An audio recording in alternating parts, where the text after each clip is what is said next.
Josué, originario de la tribu de Efraín e hijo de Nun, se destacó desde su juventud por su valentía y habilidades como guerrero. Durante los 40 años que el pueblo de Israel vagó por el desierto tras salir de Egipto, Josué desempeñó un papel crucial como asistente y escudero de Moisés. Este periodo fue fundamental para su formación y le permitió ganarse la confianza y el respeto tanto de Moisés como de su pueblo. Uno de los momentos más significativos en la vida de Josué ocurrió cuando Moisés envió a 12 espías, incluido Josué, para explorar la tierra de Canaán, que Dios había prometido como herencia para los israelitas. A su regreso, mientras que muchos de los espías desalentaban al pueblo con informes de los gigantes y las fortificaciones enemigas, Josué, junto con Caleb, mantuvo una actitud de fe y confianza. Animaron al pueblo a confiar en la fidelidad de Dios para llevarlos a conquistar la tierra, a pesar de los desafíos aparentemente insuperables. Esta fe inquebrantable en Dios y su liderazgo visionario no pasaron inadvertidos. Al acercarse el final de la vida de Moisés, Dios le instruyó que ungiera a Josué como su sucesor. Este acto no solo confirmó la elección divina de Josué, sino que también marcó el comienzo de una nueva era para Israel. En un acto público delante de todo Israel, Moisés convocó a Josué y le impartió palabras de fortaleza y aliento, asegurándole que, al igual que había estado con Moisés, Dios estaría con él, no lo dejaría ni lo desampararía. Esta transición de liderazgo se selló con las palabras de Moisés en Deuteronomio 31, versículos 7 al 8, que no solo reforzaron el papel de Josué como líder consagrado ante los ojos de su pueblo, sino que también afirmaron la presencia continua de Dios con Israel bajo la guía de Josué. Estas palabras resonaron en el corazón de Josué a medida que se preparaba para uno de los desafíos más grandes de su vida, la conquista de Canaán. Tras el fallecimiento de Moisés, líder y profeta venerado por los israelitas, la responsabilidad del liderazgo recayó sobre Josué, hijo de Nun. Este cambio de mando no fue casual, Dios mismo escogió a Josué para esta tarea monumental. A orillas del río Jordán, en un momento de transición crucial para el pueblo de Israel, Dios se dirigió a Josué con un mandato claro y poderoso. Mi siervo Moisés ha muerto. Ahora pues, levántate y pasa este Jordán, tú y todo este pueblo, a la tierra que yo les doy a los hijos de Israel. Nadie te podrá hacer frente en todos los días de tu vida. Como estuve con Moisés, estaré contigo. No te dejaré ni te desampararé. Sé fuerte y valiente, porque tú repartirás a este pueblo la tierra que juré a sus padres que les daría. Josué 1, versículos 2 al 6. Con estas palabras, Dios no solo confirmó a Josué como líder, sino que también le infundió valor y determinación. La promesa divina de presencia y apoyo inquebrantables era fundamental, ya que Josué enfrentaría desafíos formidables en la conquista de Canaán. Consciente de la magnitud de su misión, Josué actuó con prontitud y decisión. Se dirigió a los oficiales de Israel e instruyó que comunicaran al pueblo la necesidad de prepararse para cruzar el Jordán. Preparaos provisiones, porque dentro de 3 días pasaréis este Jordán para ir a poseer la tierra que Jehová vuestro Dios os da para que la poseáis. Josué 1, versículo 11. La reacción del pueblo fue un reflejo del respeto y la confianza que Josué había inspirado durante su servicio bajo Moisés. El pueblo respondió unánimemente, prometiendo obediencia y apoyo a su nuevo líder. Todo lo que nos mandes lo haremos, y a donde quiera que nos envíes, iremos. Solamente sé fuerte y valiente. Josué 1, versículos 16 al 17. Este capítulo inicial no solo establece a Josué como sucesor legítimo de Moisés, sino que también demuestra la continuidad del propósito divino para Israel. Josué, equipado con las promesas y mandamientos de Dios, estaba ahora listo para liderar a su pueblo, a través del Jordán, hacia las promesas y desafíos que esperaban en la tierra de Canaán. Josué, ahora al mando del pueblo de Israel y consciente de la dificultad que representaba conquistar una ciudad fortificada como Jericó, decidió enviar a 2 espías en una misión secreta para evaluar la situación de la ciudad y sus defensas. Este acto de precaución y estrategia demostraba su habilidad militar y su dependencia de la guía divina en cada paso del proceso. Los espías, seleccionados cuidadosamente por su habilidad y discreción, llegaron a Jericó y decidieron alojarse en casa de Rahab, una prostituta cuya vivienda estaba ubicada en la muralla de la ciudad. Este lugar les ofrecía una fácil ruta de escape en caso de ser descubiertos. La elección de Rahab como aliada resultó ser providencial, pues su casa se convirtió en más que un simple escondite. La presencia de los espías no pasó desapercibida para el rey de Jericó, quien pronto fue informado de su llegada. Rahab, consciente del peligro que corrían, tomó una decisión trascendental al esconder a los hombres en el techo de su casa, bajo tallos de lino seco. Cuando los emisarios del rey llegaron a su puerta exigiendo que entregara a los hombres que habían visto entrar, ella astutamente desvió su búsqueda, alegando que los espías habían salido de la ciudad al caer la noche y sugiriendo que, si los perseguían rápidamente, podrían alcanzarlos. Después de despistar a los perseguidores del rey, Rahab subió al techo para hablar con los espías. Les reveló que el terror de Israel había caído sobre Jericó, y que todos en la ciudad estaban aterrados por las noticias de las hazañas que Dios había realizado en favor de los israelitas. Confesando su fe en el Dios de Israel, ella solicitó un juramento de los espías de que, en gratitud por haberles salvado la vida, ellos a su vez, preservarían la de ella y la de su familia cuando Jericó fuese atacada. Los espías acordaron su petición, pidiéndole que atara un cordón escarlata en la ventana por la cual ellos descenderían para escapar, y que mantuviera a su familia reunida en su casa, como condición para su protección. Rahab aceptó, y los ayudó a escapar bajándolos con una cuerda por la ventana, ya que su casa formaba parte de la muralla de la ciudad.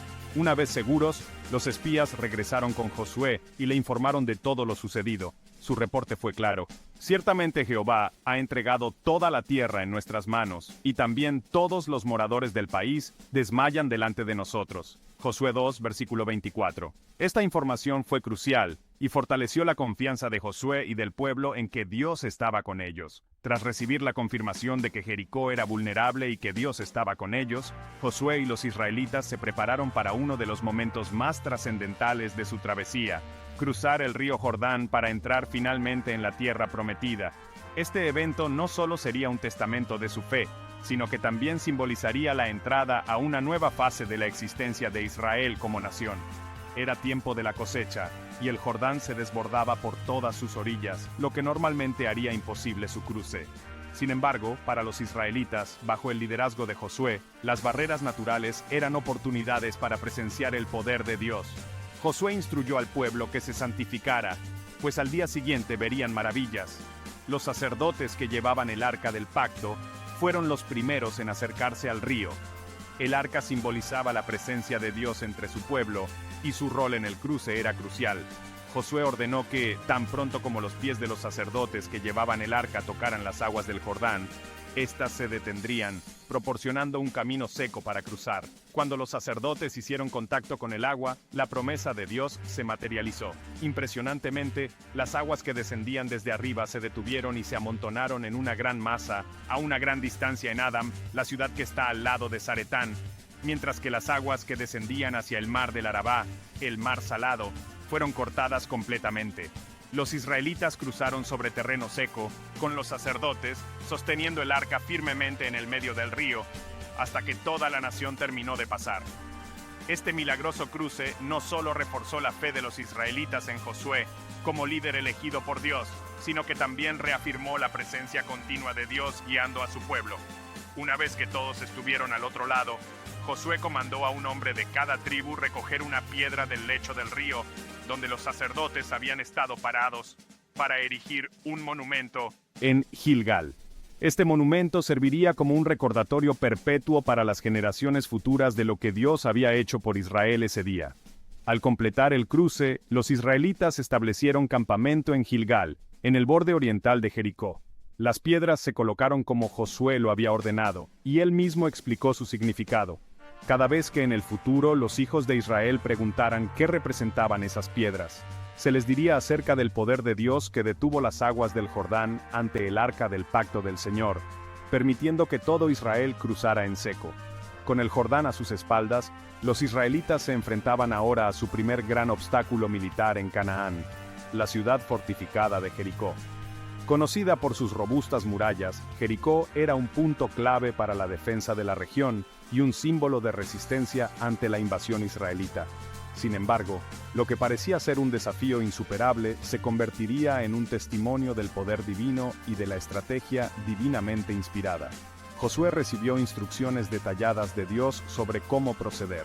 En lugar de un asalto convencional, los israelitas debían llevar a cabo un ritual que demostraba su dependencia total de Dios para la victoria. Durante 6 días, los sacerdotes, llevando el arca del pacto y los soldados armados, debían marchar en silencio alrededor de la ciudad una vez al día. 7 sacerdotes, llevando trompetas de cuernos de carnero, marchaban delante del arca tocando sus trompetas, pero sin que el resto del pueblo emitiera sonido alguno. El 7º día marcaría el clímax de esta estrategia divina. Ese día, los israelitas rodearon Jericó no una, sino 7 veces. Al completar la 7ª vuelta, Josué ordenó a todo el pueblo que gritara con todas sus fuerzas mientras los sacerdotes tocaban las trompetas. El sonido estruendoso, combinado con la fe en la promesa de Dios, hizo que las murallas de Jericó se derrumbaran instantáneamente. La caída de las murallas fue seguida por un asalto total. Los israelitas invadieron la ciudad, destruyendo todo en cumplimiento de las instrucciones divinas. Solo la mujer que había escondido a los espías y su familia fueron perdonados. Tal como se había prometido, Rahab y su familia fueron sacados de su casa por los mismos espías que ella había protegido y se integraron a la comunidad de Israel. La conquista de Jericó fue un evento crucial no solo militarmente, sino también espiritualmente. Marcó el comienzo de la campaña de conquista de la tierra de Canaán y fue un recordatorio constante de que el éxito de Israel dependía de su obediencia y fe en Dios. La destrucción total de Jericó también sirvió como una advertencia severa para las demás ciudades cananeas y como una afirmación del poder soberano de Dios sobre las naciones. Después del triunfo en Jericó, Josué y los israelitas se prepararon para tomar Ai, una ciudad aparentemente menos formidable. Confiados en su reciente victoria, enviaron solo un pequeño contingente para atacar. Sin embargo, fueron sorprendentemente derrotados y rechazados por los hombres de Ai, lo que resultó en una pérdida desmoralizadora para los israelitas. Y los hombres de Ai hirieron de ellos como a 36 hombres, y los siguieron desde la puerta hasta Sebarim, y los derrotaron en la bajada, por lo cual el corazón del pueblo se derritió y se volvió como agua. Josué 7, versículo 5. Josué, angustiado por esta inesperada derrota, se postró ante el arca del Señor con el polvo sobre su cabeza en señal de duelo, y oró profundamente, cuestionando cómo había sucedido esto bajo la protección divina. ¡Ay, Señor Dios! ¿Por qué hiciste pasar a este pueblo el Jordán para entregarnos en manos de los amorreos, para destruirnos? Josué 7, versículo 7. Dios respondió a Josué, revelando la razón detrás de la derrota: el pecado dentro del campamento.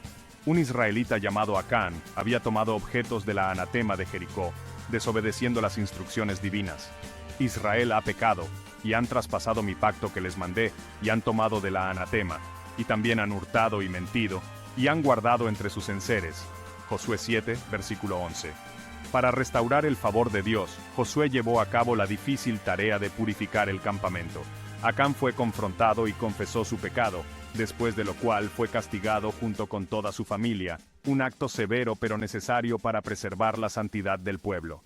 Entonces Josué, y todo Israel con él, tomó a Acán, hijo de Zera, el dinero, el manto y el lingote de oro, y a sus hijos y sus hijas y sus bueyes, sus asnos, sus ovejas y su tienda, y todo lo que tenía, y los llevaron al valle de Acor. Josué 7, versículo 24. Una vez purificado el pueblo, Josué recibió instrucciones divinas para atacar nuevamente a Ai. Esta vez, empleó una estrategia militar astuta, usando una emboscada que resultó en una victoria decisiva. Los israelitas tomaron y destruyeron Ai completamente, matando a su rey y colgando su cuerpo en un árbol hasta el atardecer. Y alzó Josué su espada contra Ai, y la tomó e hizo a su rey como había hecho a Jericó. Josué 8, versículos 1 al 29. Después de la victoria, Josué y los israelitas viajaron al monte Ebal, donde Josué construyó un altar al Señor, como Moisés había mandado, y ofrecieron sacrificios. Renovaron su pacto con Dios, reafirmando su compromiso de seguir sus leyes y mandamientos. Entonces escribió allí en las piedras una copia de la ley de Moisés, la cual éste había escrito en presencia de los hijos de Israel. Josué 8, versículo 32. Tras la victoria en Ai, Josué y los israelitas continuaron su campaña para tomar posesión de la tierra prometida, dirigiendo su atención hacia el sur de Canaán. Esta fase de la conquista implicó una serie de batallas rápidas y decisivas contra una coalición de reyes cananeos, quienes se alarmaron ante el avance israelita y se unieron para resistirlo. Josué llevó a cabo una audaz campaña, sorprendiendo a las fuerzas enemigas en Gabaón, una ciudad importante que había hecho paz con Israel. En respuesta a una petición de ayuda de los gabaonitas, Josué marchó toda la noche desde Gilgal y atacó a los reyes cananeos por sorpresa. Vino pues Josué sobre ellos de repente, habiendo subido toda la noche desde Gilgal. Josué 10, versículo 9. Durante esta batalla ocurrió uno de los milagros más notables de la Biblia. Josué oró a Dios pidiendo que el sol y la luna se detuvieran para permitir a los israelitas tener suficiente tiempo para lograr una victoria completa sobre sus enemigos. Dios respondió a esta audaz oración, y el sol se detuvo en medio del cielo. Entonces Josué habló a Jehová el día que Jehová entregó al amorreo delante de los hijos de Israel, y dijo en presencia de Israel: Sol, detente en Gabaón, y tú, luna, en el valle de Ajalón.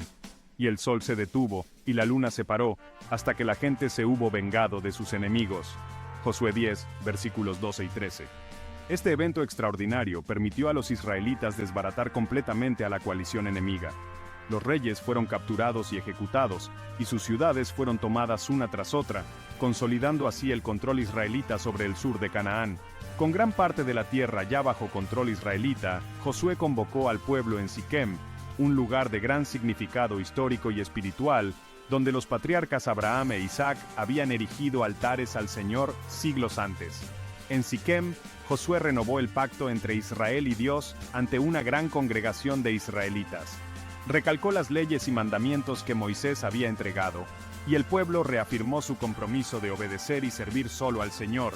Entonces Josué hizo un pacto con el pueblo aquel día, y les puso estatutos y ordenanzas en Siquem. Y escribió Josué estas palabras en el libro de la ley de Dios, y tomó una gran piedra, y la erigió allí, debajo de la encina que estaba junto al santuario de Jehová. Josué 24, versículos 25 y 26. Este acto, no solo la ley dada a Moisés, sino que también funcionó como un recordatorio constante de la necesidad de fidelidad y obediencia a Dios, estableciendo un legado espiritual para las generaciones futuras. Después de las exitosas campañas militares en el sur y el norte de Canaán, llegó el momento de distribuir la tierra entre las tribus de Israel. Este proceso no solo era esencial para establecer un asentamiento permanente, sino que también cumplía las promesas hechas por Dios a los patriarcas Abraham, Isaac y Jacob. Josué, en cumplimiento de las instrucciones dadas por Moisés y por mandato divino, procedió a la asignación de las tierras. Esta distribución se llevó a cabo mediante lotes, un método que aseguraba que la asignación fuera dirigida por la providencia de Dios, evitando favoritismos humanos. Ciertamente la tierra se repartirá por suerte conforme a los nombres de las tribus de sus padres heredarán. Según la suerte caiga, su heredad así la tomarán, sea mucha o sea poca. Números 26, versículos 55 y 56. La base de operaciones para esta importante tarea fue establecida en Silo, donde se plantó el tabernáculo. Silo se convirtió en un centro religioso y administrativo para Israel durante este tiempo, lo que refleja la integración de la vida espiritual y civil en la comunidad israelita. Además de la distribución general de tierras, se hicieron asignaciones especiales. Las ciudades de refugio fueron establecidas para proporcionar un lugar seguro para cualquiera que cometiera un homicidio involuntario, permitiendo un juicio justo y protección contra la venganza de sangre hasta que se resolviera el caso. También hablarás a los hijos de Israel diciendo: Dad a los levitas de la heredad de vuestra posesión ciudades en que habiten, y daréis a los levitas los ejidos de esas ciudades alrededor de ellas. Números 35, versículo 2. Los levitas, quienes no recibieron una porción de tierra como las otras tribus debido a su servicio especial en el sacerdocio y en el tabernáculo, recibieron ciudades específicas y los campos alrededor de estas para sus ganados y cultivos. Josué también confirmó las tierras para las tribus de Rubén y Gad, y la media tribu de Manasés al este del Jordán. Estas tribus habían recibido la aprobación de Moisés para establecerse allí antes de las conquistas en Canaán, con la condición de que sus guerreros ayudaran en la campaña de conquista del lado oeste del Jordán, lo cual cumplieron.